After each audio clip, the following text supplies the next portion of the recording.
लाखो रुपयाच्या विकास कामात होणारा गैरव्यवहार ग्रामस्थांच्या सतर्कतेमुळे थांबला आहे। भोकरदन तालुक्यातील वालसावंगी येथे मिनी प्राथमिक आरोग्य केंद्राचं काम सुरू आहे। कोट्यवधी रुपये खर्चून उभारलेल्या जाणाऱ्या इमारतीचं काम अत्यंत निकृष्ट दर्जाचं होत असल्याचं समोर आल्यानंतर ग्रामस्थांनी हे काम थांबवून ठेकेदारांची कान उघडणी केली। पाहूया सविस्तर रिपोर्टमध्ये। भोकरदन तालुक्यातील वालसावंगी गावात मिनी प्राथमिक आरोग्य केंद्राच्या इमारतीचं काम सध्या सुरू आहे। कोट्यवधी रुपये खर्च करून उभारल्या जाणाऱ्या या इमारतीकडनं गावकऱ्यांच्या मोठ्या अपेक्षा होत्या। मात्र काम सुरू झाल्यावर संबंधित ठेकेदार अत्यंत निकृष्ट दर्जाचं काम करत असल्याचं ग्रामस्थांच्या निदर्शनास आलं आहे। बांधकाम सुरू असतानाच लोखंडी कॉलम योग्य प्रकारे बसवलेले नव्हते, बिल्डिंग व्यवस्थित नव्हती आणि अंदाजपत्रकाप्रमाणे काम होतही नव्हतं। अनेक ठिकाणी तर लोखंडी कॉलम टाकलेच नव्हते।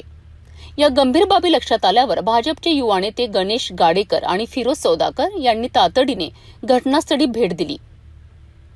त्यांनी पाहणी केली असता कामात मोठ्या प्रमाणात अनियमितता दिसून आली। यानंतर ग्रामस्थांनी ग्रामविकास अधिकारी सुनील पडोळ यांना बोलावून हा प्रकार त्यांच्या निदर्शनास आणून दिला। ग्रामस्थांनी ठेकेदार आणि संबंधित अधिकाऱ्यांची चांगलीच कान उघाडणी करत जोपर्यंत अंदाजपत्रकानुसार दर्जेदार काम होत नाही तोपर्यंत काम बंद ठेवण्याचा इशारा दिला आहे।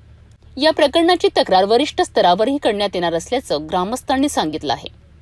ग्रामस्थांच्या सतर्कतेमुळे वालसावंगी येथील मिनी प्राथमिक आरोग्य केंद्राच्या कामात होणारा गैरप्रकार वेळीच थांबला आहे।